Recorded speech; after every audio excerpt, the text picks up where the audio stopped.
Hello everyone, welcome to the channel. जैसा कि आप जानते हो कि हम एसटेट के प्रीवियस ईयर्स क्वेश्चंस को कवर कर रहे हैं। ये हमारा work energy and power unit 4 11th class का थर्ड पार्ट है। इससे पहले हम इसके दो पार्ट कर चुके हैं। इस पार्ट में हम ओनली 4 क्वेश्चंस करेंगे जो हम सेकंड पार्ट में कवर नहीं कर पाए थे। तो आज का हमारा लेक्चर छोटा ही होगा। ओके, चलो स्टार्ट करते हैं फर्स्ट क्वेश्चन के साथ। ये है 2024 में पूछा हुआ क्वेश्चन। इसमें कहता है let the women heart discharge 100 ml of blood at each beat against the pressure of 0.1 m of Hg. Okay, the power of the heart, assuming that the pulse frequency is 60 beat per minute is taking density हमें ये लेनी है mercury की। ठीक है, ये क्या कह रहा है, जो ह्यूमन हार्ट है वो डिस्चार्ज करता है 100 ml of blood at each beat, एक बीट पे against the pressure of 0.1 m of Hg। ठीक है, मरकरी मतलब। तो पावर ऑफ हार्ट पूछ रहा है कि कितनी है। तो यहाँ पे हमें ये पता होना चाहिए चल कि हमारा हार्ट जैसे काम करता है। हमें पता है कि हमारी बीट होती है। ठीक है, हार्ट काम करता है, पंपिंग करता है। ठीक है, तो हमारे पास हाई बीपी के पेशेंट्स भी होते हैं, तो उन्हें दवा भी लेनी पड़ती है ताकि उनका हार्ट प्रॉपरली काम करे। तो यहाँ पे हमें वो पावर ही पूछ रहा है हार्ट की। जब हमारे पास एक प्रेशर क्रिएट हो रहा है उसके अगेंस्ट वो पूछ रहा है कि उसकी पावर क्या होगी वर्किंग करने की। उसकी फ्रीक्वेंसी गिवन है और ये चीजें गिवन है। चलो तब इनसे सोल्व करते हैं। ठीक है, तो सबसे पहले है हार्ट डिस्चार्ज कितना कर रहा है, 100 ml ऑफ ब्लड। ठीक है, एट ईच बीट। तो एक बीट जो है, एक बीट, इसका वॉल्यूम कितना है हमारा ब्लड का, 100 ml। ध्यान से समझना इसको कि एक बीट पे हार्ट का ब्लड का सॉरी वॉल्यूम कितना है, इतना। ये हमें ml में दे रखा है, हम इसको मीटर क्यूब में कर लेंगे कन्वर्ट। ठीक है, फिर इसने हमारे पास दिया है beat against the pressure of 0.1 m of Hg। मतलब ये हमारे पास प्रेशर हेड दे रखा है 0.1 m ऑफ Hg। ठीक है, फिर हमारे पास यहाँ पे मरकरी की डेंसिटी भी गिवन है। ठीक है, जी की वैल्यू गिवन है और फ्रीक्वेंसी कितनी दे रखी है हमारे पास, 60 बीट पर मिनट। इसको हमें सेकंड में कन्वर्ट करना होगा। तो पहले हम अपनी चीजें लिखते हैं। ठीक है, तो सबसे है पहले हमारे पास वॉल्यूम पर beat is equal to 100 ml। ठीक है, ब्लड का इतना है इंटू 10⁻⁻⁶ मीटर क्यूब। तो ये हमारे पास आ जाएगा 10⁻⁻3।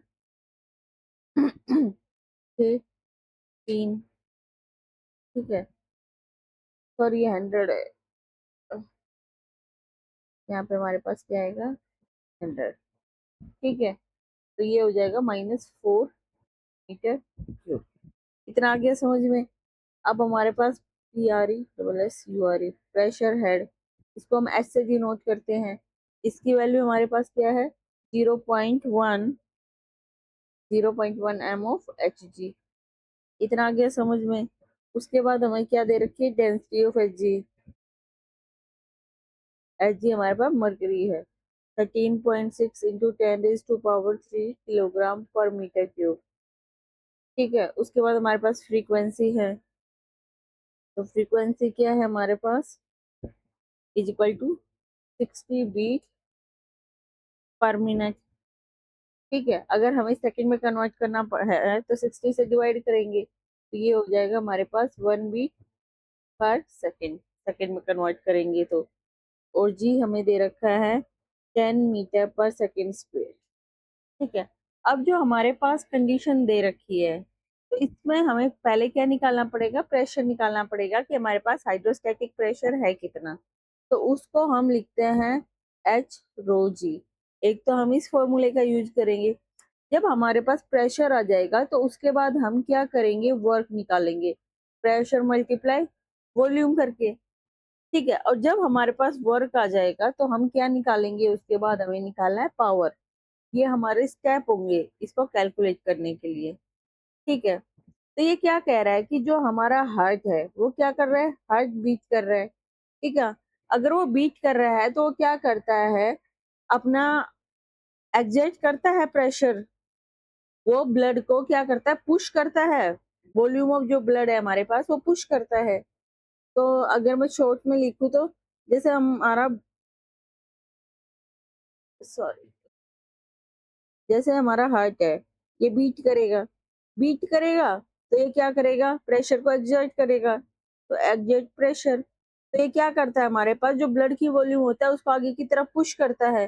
तो जब ब्लड पुश होता है तो वहां पे हमारे पास क्या होता है, वर्क डन होता है, और वहां पे वर्क डन से हमारे पास, वर्क डन होता है तो हमारे पास पावर आती है जो ब्लड को जाती है। तो ये क्या करता है कि डिलीवर करता है पावर को ब्लड में, ठीक है। इतना आ गया समझ में? ठीक है, तो अगर मैं आपको एक एग्जांपल दूं, मान लो हमारा वर्क हार्ट काम कर रहा है, हमें एक प्रेशर दे दिया है, हमारा हार्ट तो है काम कर रहा है और हमें एक प्रेशर दे दिया है, उस प्रेशर पे इसको काम करना है, ठीक है, प्रेशर के अगेंस्ट काम करना है, ठीक है। तो जिस हिसाब से वो कैसे काम करेगा, इसको हम रिलेट कर सकते हैं कि एक आदमी है, एक आदमी ने क्या कर रखी है, एक बकेट ले रखी है, ठीक है, इसने इस बकेट को पकड़ा हुआ है और क्या कर रहा है, ये स्टेयर्स के ऊपर चढ़ रहा है, ठीक है।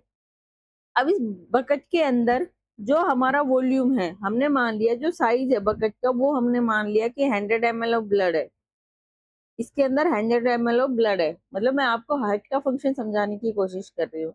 ये हमारा साइज है, और जो हाइट है स्टेयर की, वो हमारा प्रेशर हेड है, ठीक है।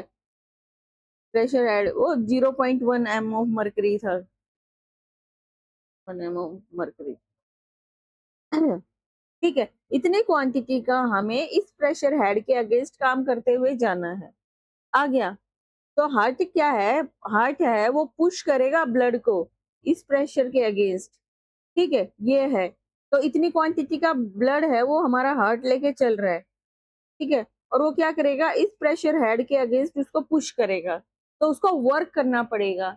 वर्क करने के बाद उसके पास पावर आएगी, तो पावर क्या करेगा, डिलीवर कर देगा ब्लड को, ठीक है। आया समझ में? तो हमने मान लिया कि हाइट ऑफ स्टेयर तो हमारा प्रेशर हेड हो गया, और जितनी क्वांटिटी का हम ब्लड लेके बाल्टी में पानी लेके चढ़ रहे हैं वो हमने अपना अमाउंट मान लिया ब्लड का जितना हमें गिवन है, ठीक है। तो यहाँ पे कितना वर्क होगा, कैसे होगा, किस तरह से हम उन स्टेयर्स पे चढ़ेंगे, आप उनसे रिलेट कीजिए और समझने की कोशिश कीजिए, ठीक है। तो अब यहाँ पे मैं निकालती हूँ, हाइड्रोस्टैटिक प्रेशर क्या आएगा हमारे पास,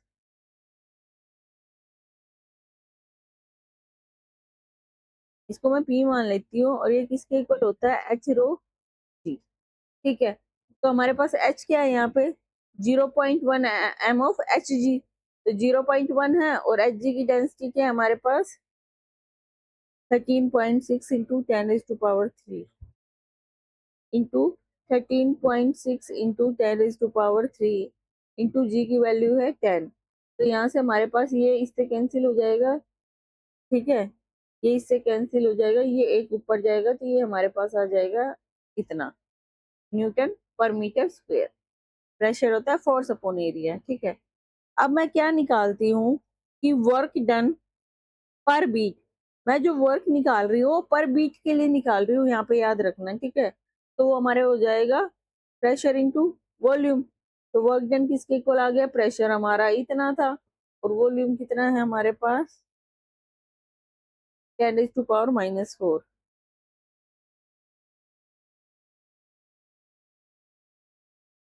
ठीक है। तो ये हमारे पास किसके इक्वल आ जाएगा, इसको करो कैलकुलेट, 4 हैं, नीचे जाएंगी 2 बचेंगी, 1.36 जूल, ठीक है। एक सेकेंड,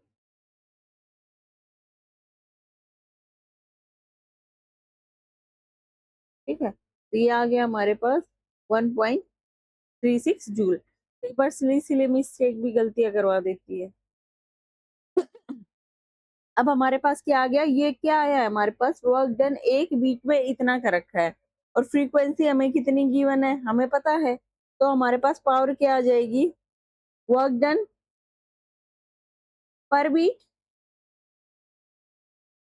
मल्टीप्लाई बी पर सेकेंड। ठीक है, तो ये हमारे पास इसकी वैल्यू 1 थी और इसकी वैल्यू हमारे पास 1.36, तो इसकी वैल्यू आ जाएगी 1.36।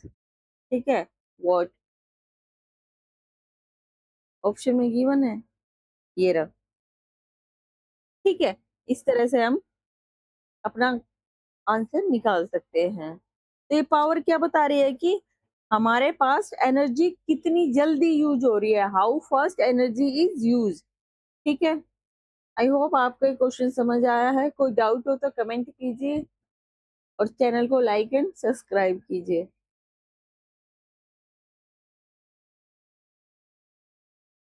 और यहाँ पे अगर हम जितनी ज्यादा पानी की भारी बाल्टी लेते हैं उतना ही हमें हाइट पर चढ़ने में दिक्कत होती है, ये तो पता है ना आपको। चलो अब चलते हैं नेक्स्ट क्वेश्चन की तरफ।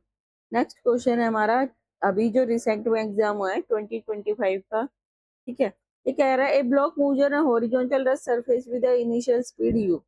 एक ब्लॉक है,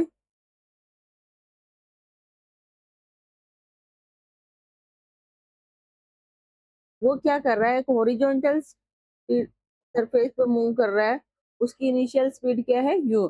the frictional force is not constant but proportional to the distance covered. तो जो हमारे पास फ्रिक्शनल फोर्स है उसकी वैल्यू हमें कितनी दे रखी है, F इक्वल टू के एक्स। ठीक है, ये कह रहा है कांस्टेंट नहीं है, इसके प्रोपोर्शनल है covered displacement. The motion will stop, अगर मोशन स्टॉप हो रहा है इसका मतलब हमारी जो फाइनल वेलोसिटी है v, वो किसके इक्वल है, 0। इसने इतना क्या किया, डिस्टेंस कवर्ड किया। ठीक है, इतना समझ आ गया। मूव कर रहा है तो जो फ्रिक्शनल फोर्स लगेगा वो इधर की तरफ लगेगा, F इक्वल टू के एक्स। मोशन इसका इधर हो रहा है, समझ रहे हो। चलो अब यहाँ पे हमें बताना है कि मोशन कब स्टॉप होगा। तो सबसे पहले इसकी इनिशियल काइनेटिक एनर्जी कितनी होगी, हाफ हाफ mv स्क्वेयर। हमने इनिशियल, हम इसकी क्या करते हैं, इनिशियल जो वेलोसिटी है उसको u ले लेते हैं। ठीक है, तो हाफ एम यू स्क्वेयर आ गया, इतना समझ में। ठीक है, और फाइनल क्या होगी हमारे पास, 0, क्योंकि ये रेस्ट में जा रहा है तो फाइनल वेलोसिटी हमारे पास क्या होगी, 0 होगी। तो रेस्ट में भी क्या हो जाएगा, 0, तो फाइनल काइनेटिक एनर्जी क्या होगी हमारे पास, 0 होगी। फ्रिक्शनल फोर्स है हमें ये गिवन है। अब हम निकालते हैं work done by frictional force. इसको हम डब्ल्यू एफ लिखते हैं। ठीक है, और हम कहाँ से डिस्टेंस कितना एक्स में ले रहे हैं ना, तो हम इसको एक्स ही ले रहे थे। तो डिस्टेंस हम ट्रेवल कर रहे हैं एक्स में, यहाँ पे हमारे पास क्या आएगा, फ्रिक्शनल फोर्स जो हमारा एफ के इक्वल है। और अगर फ्रिक्शनल फोर्स वर्क कर रहा है तो हमने पहले भी पढ़ा है, जो अपोजिट फोर्स वर्क करता है उसका साइन क्या होता है, नेगेटिव। ठीक है, ग्रेविटी के केस में देखा था, अपोजिट मोशन था ग्रेविटी से, तो फ्रिक्शनल फोर्स तो अपोजिट लगेगा, तो इसके साथ क्या आएगा, माइनस साइन इंटू dx। हमारा चेंज किसके अलोंग हो रहा है, dx के अलोंग हो रहा है। आई होप ये समझ आया होगा। ठीक है, तो W F is equal to 0 से x माइनस एफ का है हमारे पास K X into D x. अगर इसको सोल्व करते हैं तो ये आएगा हमारे पास। ठीक है, अब क्या है कि हमारे पास फ्रिक्शनल फोर्स ने जो वर्क किया वो किसके इक्वल आया, इसके इक्वल। तो बाय वर्क एनर्जी थ्योरम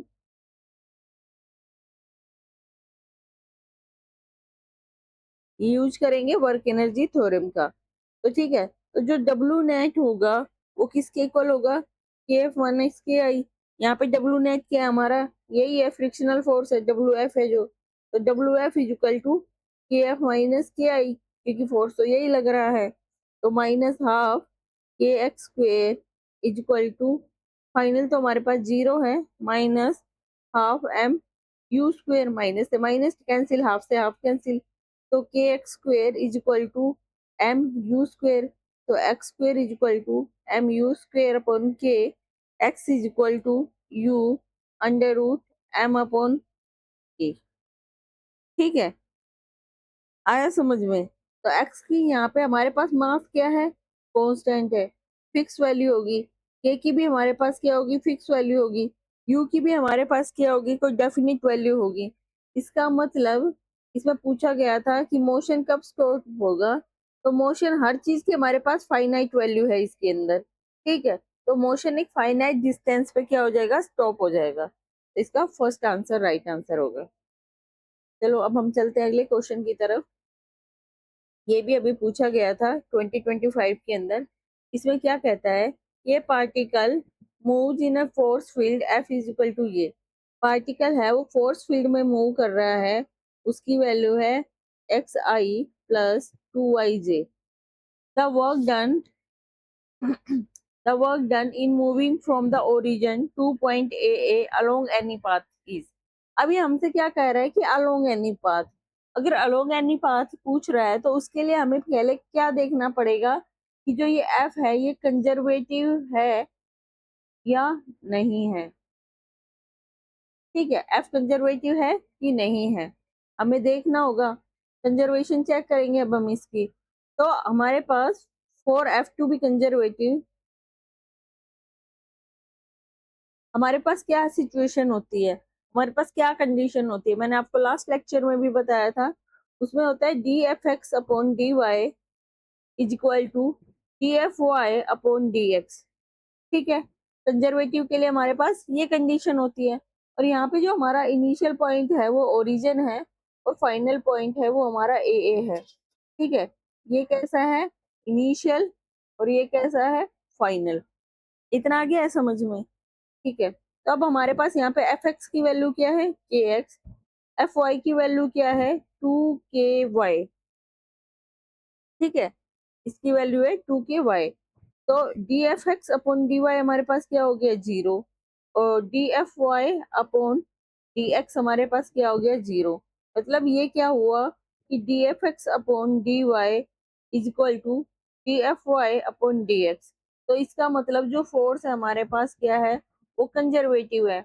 और कंजर्वेटिव जब हमारे पास फोर्स होता है तो वर्क डन होता है वो पाथ इंडिपेंडेंट होता है। मैंने आपको last lecture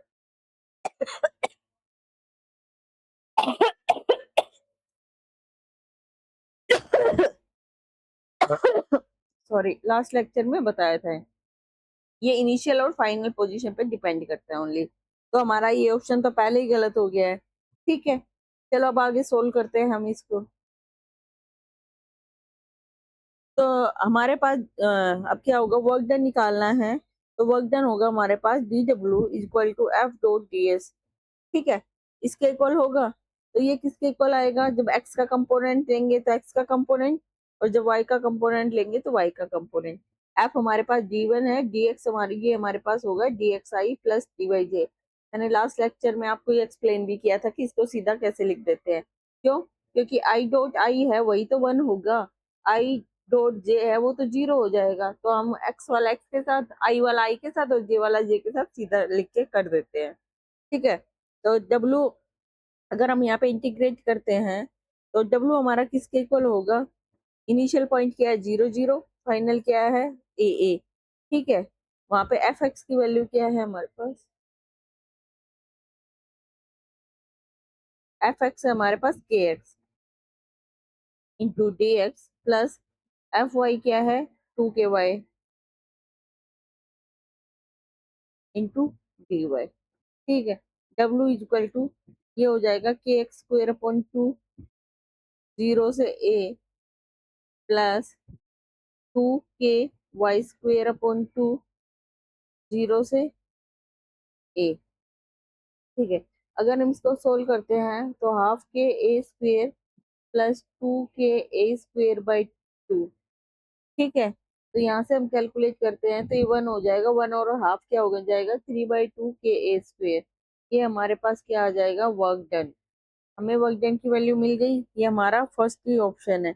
it means questions easy हैं, पर पहले तो हमें चेक करना होगा इसमें वर्क डन पूछा है फोर्स से, तो हमारे पास वो कंजर्वेटिव फोर्स है कि नहीं है। अगर फोर्स कंजर्वेटिव है तो वर्क डन हमारा क्या होता है, पाथ इंडिपेंडेंट। कंजर्वेटिव के लिए हमारे पास मेन चीजें पता है क्या होती हैं। ठीक है, वर्क डन हमारा क्या होता है, पाथ इंडिपेंडेंट होता है। ये डिपेंड किस पे करता है, इनिशियल और फाइनल पोजीशन पे। ठीक है, इतना आया समझ में। दूसरा क्या होता है कि जो सर्कल क्लोज लूप होगा वहां पे वर्क डन हमारे पास क्या होगा, 0 होगा। ठीक है, उसके अलावा क्या है, जब भी हमारे पास कंजर्वेटिव फोर्स होता है तो हम उसको F equal to minus grade V की फॉर्म में लिख सकते हैं, पोटेंशियल एनर्जी की फॉर्म में। सॉरी। ये आज का हमारा लास्ट क्वेश्चन है। ये है 2025 का। A block slide down a rough incline plane, the work done by the friction is independent of. देख रहे हो कैसे कैसे क्वेश्चन पूछे जा रहे हैं।